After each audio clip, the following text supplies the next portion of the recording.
The actions taken within this body are delicate and consistency is essential. And now is not the time to set dangerous precedent. Consider this. The last time a member of Congress was expelled was in 2002, following a criminal conviction. In fact, both expulsions in the last 2 centuries took place after the defendants had been convicted. That was Congressman George Santos, Republican of New York, on the House floor November 1st, 2023. The House was debating whether to expel him from Congress. They voted overwhelmingly not to. You probably know many details of the George Santos story, but his mention of a member of Congress expelled in 2002, do you know that story?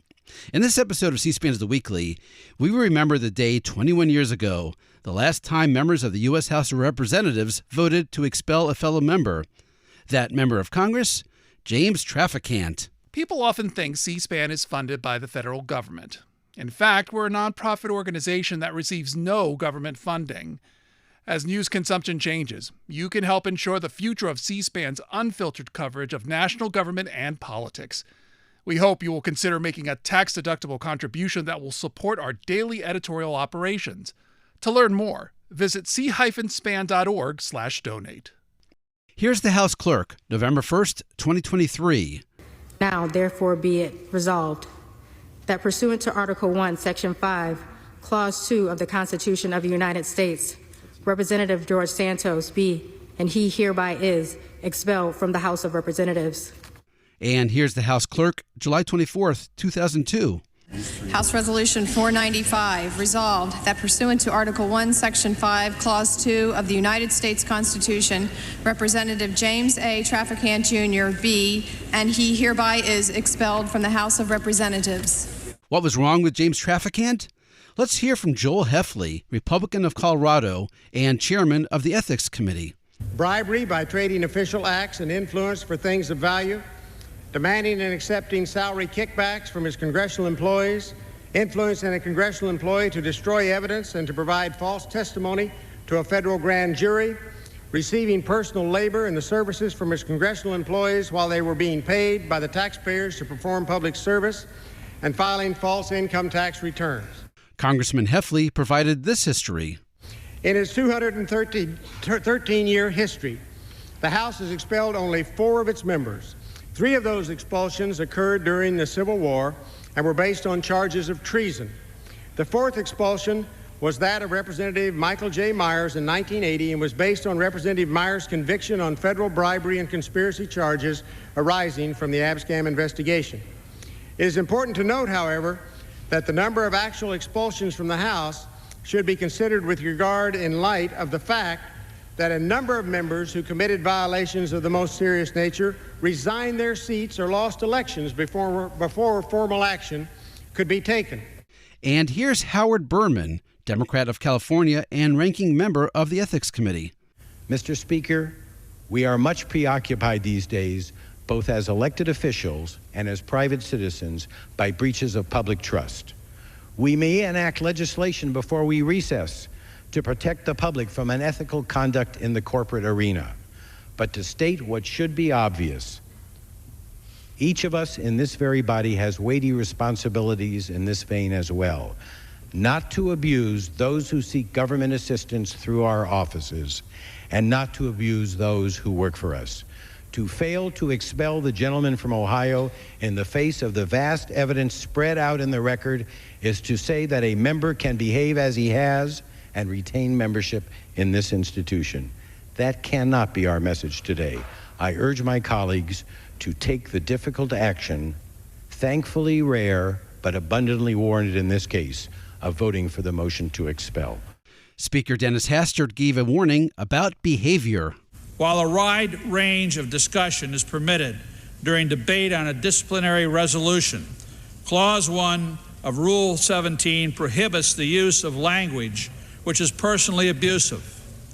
This was reiterated by the chair as recently as January 27th, 1997. It also extends to language which is profane, vulgar, or obscene, and to comportment which constitutes a breach of decorum. After other members of Congress had their say, it was time for James Traficant. Here are several excerpts from his lengthy remarks. Now, I'm going to get right to the point. I want you to imagine there's a small army of patriots, and they are facing a gigantic army armed to the teeth. And the captain, trying to show strength, calls to his assistant and says, "Go to the tent and get my bright red vest." Gets him the red vest, he puts a red vest on, and he said, "To show the power and courage of our people, without a sidearm, I'm going to carry this sword, and I'm going to attack the enemy, and as they slay me, the blood will not be seen because of my bright red vest, and you will be encouraged to fight for our homeland." He gave a banshee cry.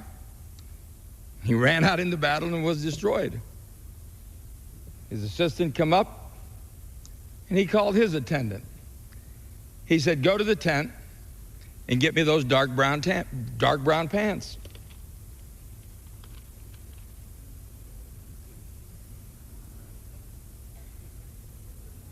Think about it. Tonight I have dark pants on. Am I scared to death? No. I'll go to jail before I'll resign and admit to something I didn't do. I'll go to jail.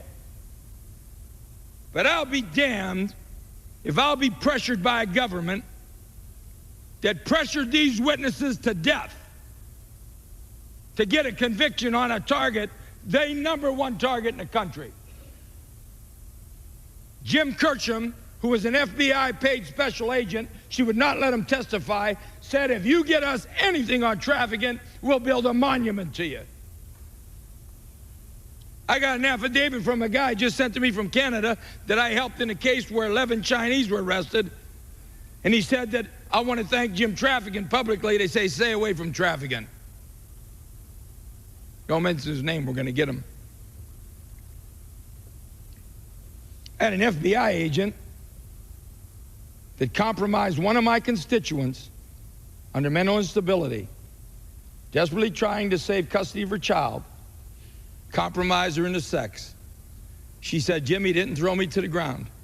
I don't want my 87-year-old mother to know about it."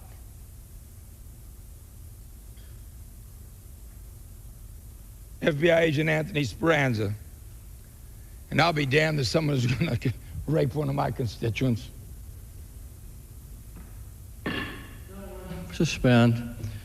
The gentleman will avoid profanity or indecent language. How much time do I have left? Now look, if you drink 5 gallons of Gatorade, you're going to expend 5 gallons of Gatorade somewhere in one of these restrooms.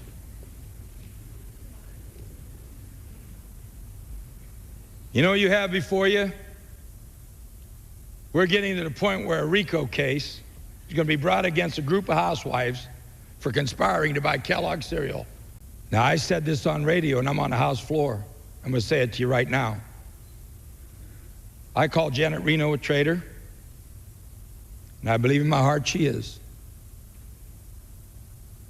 I believe Monica and Henderson and Cisneros were not that important. But I think that Red Army Chinese general giving money to Democrat National Committee was an affront to our intelligence, and now I'm going to tell it like it is. The Republicans wanted permanent trade status with China. You let it slide. The Democrats didn't want Clinton and the party hurt. You let it slide. But what you let slide was the freedom of the United States of America. And I called her a traitor. And Janet Reno, if I don't go to jail, I'll be in Orlando August 15th, and you aren't going to be elected to any damn thing. How much time do I have left? Excuse me, the gentleman has 22 minutes left. Nobody should fear our government. I would caution the gentleman, would you please avoid profanity, indecent language, and the gentleman should address the chair and not other members by their first names. The gentleman may proceed. I apologize. As a fashion leader, it is tough for me at times to comport with some rules. That bit of self-deprecation, calling himself a fashion leader, was a reference to his notoriety for being anything but. Not as much fashion, but flamboyance, wearing denim suits, polyester suits, cowboy boots, and toupee. He made another reference to his appearance. What's happened to us, Congress? Am I different? Yeah. Have I changed my pants? No. Deep down, you know you want to wear wider bottoms, you're just not secure enough to do it.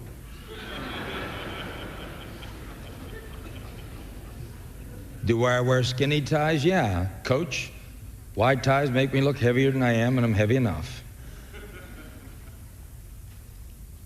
Do I do my hair with a weed whacker? I admit. And here is how Congressman Traficant concluded his remarks. Now here's what I'm saying to you. It doesn't matter liking me. A lot of you don't like me because you get that $1.3 billion. I rated a lot of appropriation bills.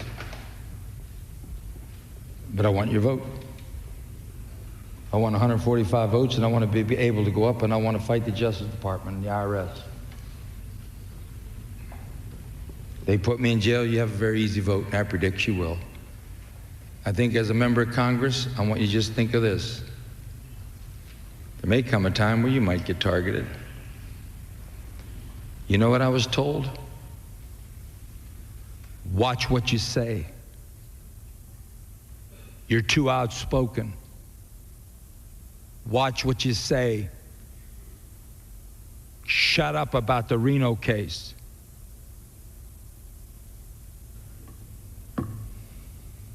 I'm not going to shut up. Gentleman has expired. I want your vote because I think my vote is your vote, and my people elected me, and I don't think you should take their representative away. And with that, thank you for giving me the additional time, at least listening to me, and vote your conscience, nothing personal. And I hope I'm back and can get another $1.3 billion. And those were James Traficant's final words in Congress. Next, the House voted. Speaker Hastert read the results. On this vote, the ayes are 420, the noes are 1, with 9 present. 2/3 present having voted in the affirmative, the resolution is agreed to without objection. The motion to reconsider is laid on the table. The clerk will notify the governor of the state of Ohio of the action of the House. James Traficant became the 5th member of the House expelled, the sternest form of punishment the House can impose. By the way, the only vote against James Traficant's expulsion from Congress, that was Democratic Congressman Gary Condit.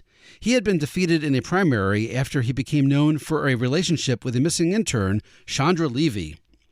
And 2 historical footnotes.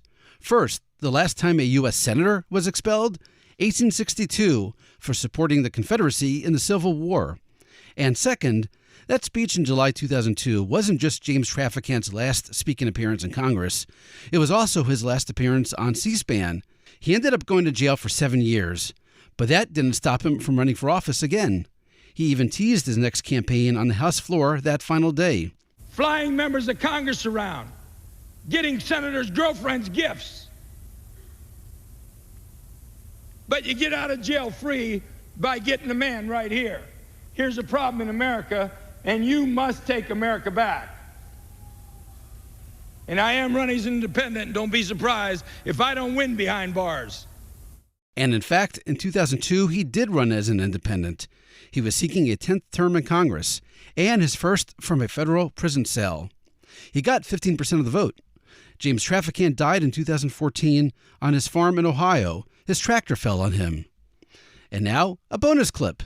In a twist, one thing you didn't hear James Traficant say in that final speech was the catchphrase he was perhaps most famous for, "Beam me up." He said it nearly every other time he addressed the House. In fact, the Washington Post once called James Traficant the king of the surrealistic one-minute speech. The New York Times said Traficant was known for his bombastic, sometimes erratic, one-minute speeches on the House floor. We don't want you to feel shortchanged in this podcast, so we picked, at random because there are so many to choose from, one of his one-minute speeches that included that phrase, just so you can relive the memory. So, from March 20th, 2001, here's Congressman James Traficant. From the womb to the tomb, Madam Chairwoman, The internal rectal service is one big enema. Think about it. They tax our income, they tax our savings, they tax our sex, they tax our property sales profits, they even tax our income when we die. Is it any wonder America's taxed off? We happen to be suffering from a disease called Taxus Mortis Americanus. Beam me up. It's time to pass a flat, simple 15% sales tax and fire these nincompoops at the IRS. Think about it. I yield back the socialist, communist income tax scheme of these United States. That's it for this episode of C-SPAN's The Weekly. Think it's tough to find more video of Ohio Congressman James Traficant? Hardly. It's easy. You can even find other members of Congress hoping they would be beamed up. And so what you see here today are members of the Democratic Party making an American argument that we have a responsibility to pay our debts. And they're gone. Beam me up, Scotty. There's no intelligent life on that side of the aisle. That was Maryland Democratic Congressman Kwesi Mfume, May 25th, 2023. So just beam into cspan.org and search the C-SPAN video library. Have a positive attitude. You can do it. Turn your Traficant into Trafican. Thanks for listening and happy searching.